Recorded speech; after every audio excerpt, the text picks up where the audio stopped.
Hello everyone, कैसे हो आप सभी। वेलकम है आपका अपने यूट्यूब चैनल यूनिक स्टडी पर।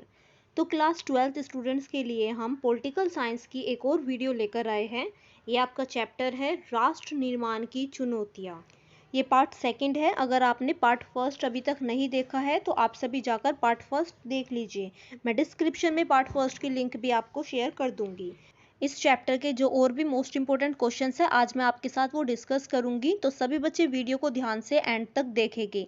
अगर आप मेरी वीडियोस को ध्यान से देखते हैं तो आपको कहीं से कुछ भी पढ़ने की ज़रूरत नहीं होगी। जो मैं आपको क्वेश्चंस बता रही हूँ बस आप उसको ध्यान से पढ़ लीजिए। उसके अलावा आपका कहीं से भी कोई भी क्वेश्चन नहीं आएगा। तो आइए अब हम स्टार्ट करते हैं, तो सभी बच्चे ध्यान से देखेंगे।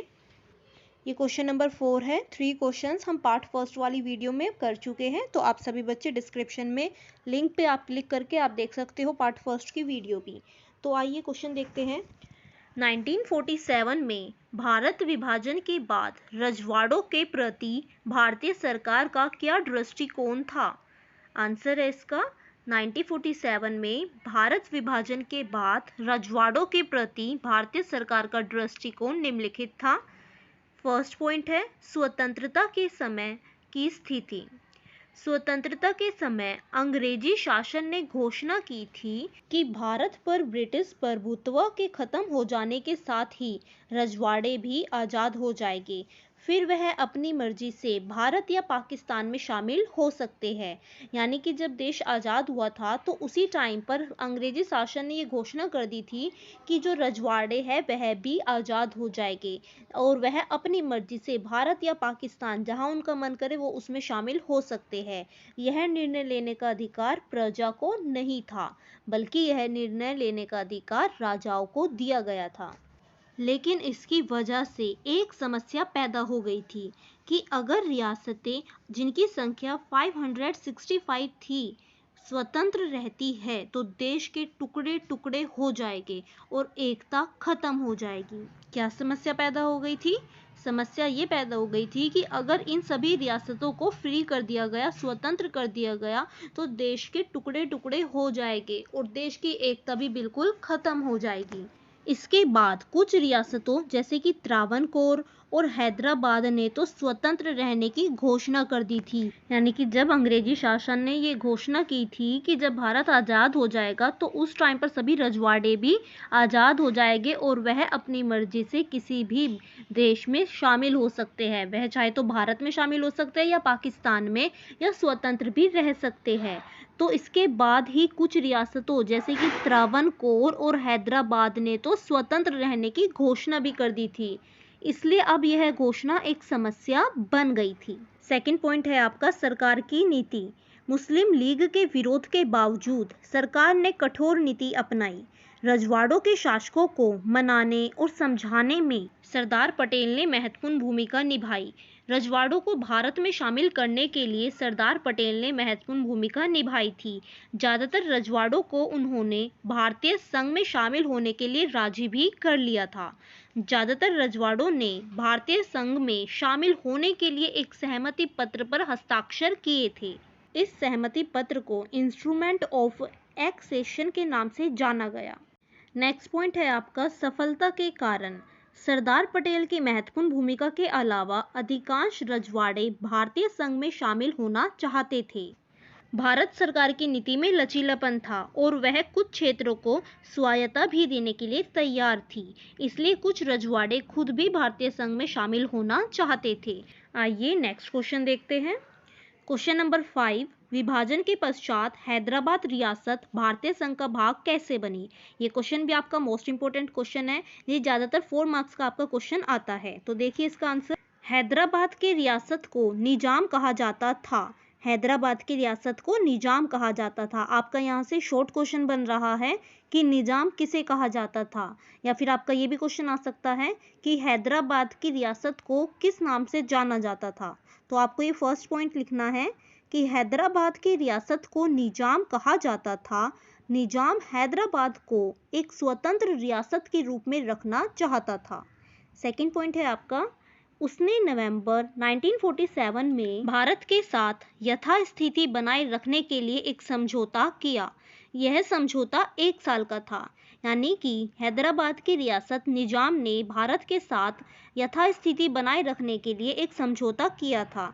यह समझौता 1 साल का था। थर्ड पॉइंट देखिए, इसी दौरान लोगों ने निजाम के खिलाफ आंदोलन चला दिए।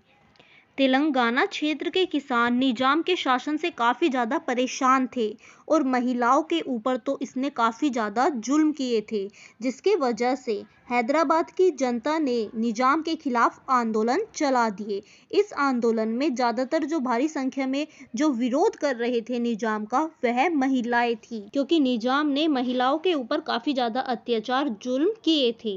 इसलिए हैदराबाद की जनता ने निजाम के खिलाफ आंदोलन चला दिए। नेक्स्ट पॉइंट देखिए, पॉइंट नंबर 4, आंदोलन को देख निजाम ने लोगों के विरुद्ध एक अर्धसैनिक बल रवाना किया। इस अर्धसैनिक बल को रजाकार कहा जाता था। निजाम ने क्या किया, जो लोग उसका विरोध कर रहे थे उसके खिलाफ उन्होंने एक अर्धसैनिक बल रवाना कर दिया, जिसे रजाकार कहा जाता था। रजाकार बहुत ज़्यादा अत्याचारी था। उसने क्या किया, उसने लूटपाट मचा दी, हत्या करने लगा, बलात्कार जैसे अपराध वह करने लगा। फिफ्थ पॉइंट है आपका, 1948 के सितंबर में निजाम के सैनिक को काबू में करने के लिए भारतीय सेना हैदराबाद आ पहुंची। कुछ दिन तक रुक रुक कर लड़ाई चली और इसके बाद निजाम ने आत्मसमर्पण कर दिया। निजाम के आत्मसमर्पण के साथ ही हैदराबाद का भारत में विलय हो गया। तो अगर आपका क्वेश्चन आता है हैदराबाद रियासत भारतीय संघ का हिस्सा कैसे बनी, तो आपको यही आंसर लिखना है। तो आइए नेक्स्ट क्वेश्चन देखते हैं। क्वेश्चन नंबर 6, राज्य पुनर्गठन आयोग के गठन के लिए उत्तरदायी घटनाओं का वर्णन कीजिए। ये क्वेश्चन आपका हर बार एग्जाम में आता है, मोस्ट इंपोर्टेंट क्वेश्चन है आपका। इसका आंसर देखिए, राज्य पुनर्गठन आयोग के गठन के लिए निम्नलिखित घटनाएं उत्तरदायी थी। फर्स्ट पॉइंट है आपका, 1920 में कांग्रेस ने नागपुर अधिवेशन में राज्यों का पुनर्गठन भाषा के आधार पर करने का स्वीकार किया था।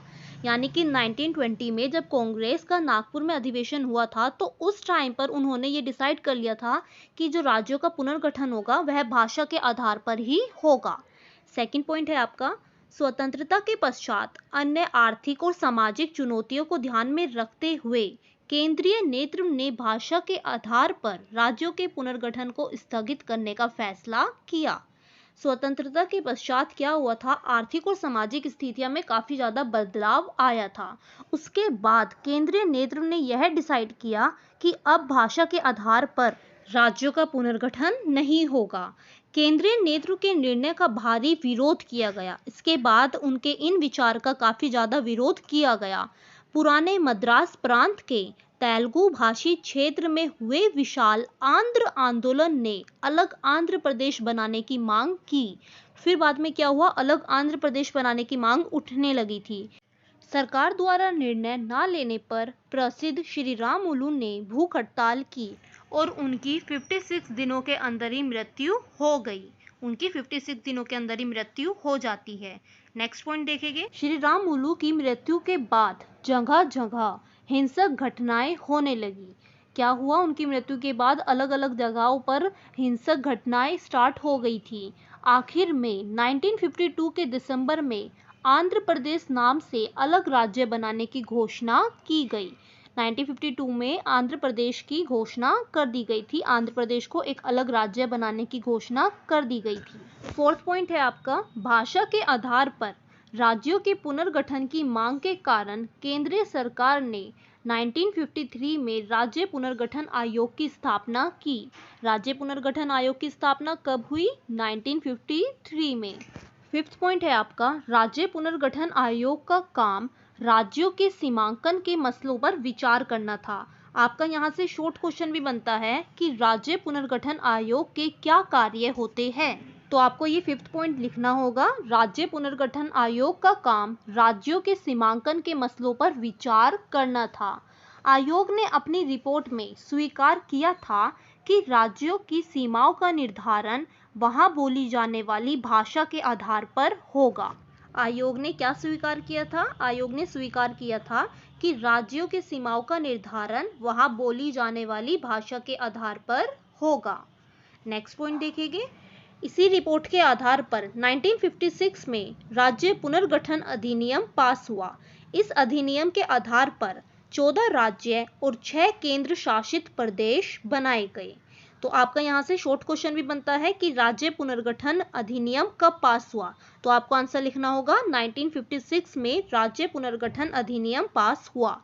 फिर आपका ये भी क्वेश्चन बनता है कि इस अधिनियम के आधार पर कितने राज्य और कितने केंद्र शासित प्रदेश बनाए गए, तो आपको बताना होगा कि राज्य पुनर्गठन अधिनियम के आधार पर 14 राज्य और 6 केंद्र शासित प्रदेश बनाए गए। तो आपकी ये 6 मोस्ट इंपोर्टेंट क्वेश्चंस है। आपको इन सभी 6 क्वेश्चंस को अच्छे से पढ़ना होगा। आपके एग्जाम में इस चैप्टर से इन्हीं 6 क्वेश्चंस के अंदर से ही क्वेश्चन आएगा, बाहर से कोई भी क्वेश्चन नहीं आने वाला है। अगर आपने इन सभी 6 क्वेश्चंस को अच्छे से पढ़ लिया तो आप सभी इनका आंसर अच्छे से कर सकते हैं। आपके एग्जाम में इन 6 क्वेश्चंस के अलावा और कहीं से इस चैप्टर से क्वेश्चन नहीं आने वाला है, तो आपको इन सभी 6 क्वेश्चंस को अच्छे से पढ़ना होगा। तो नेक्स्ट वीडियो में मैं आपको इस चैप्टर के जितने भी शॉर्ट क्वेश्चन बन सकते हैं मैं आपके साथ उनको डिस्कस करूंगी। तो अगर आपको मेरी ये वीडियो अच्छी लगी है तो प्लीज़ मेरी वीडियो को लाइक करना और ज़्यादा से ज़्यादा शेयर करना ताकि आप भी अपने फ्रेंड्स की हेल्प कर सकें। और अगर आप मेरे चैनल के साथ नए हैं तो प्लीज़ मेरे चैनल को सब्सक्राइब करना और बेल आइकन को प्रेस कर देना ताकि आपको latest updates time to time मिलती रहे। Okay, bye everyone, have a nice day.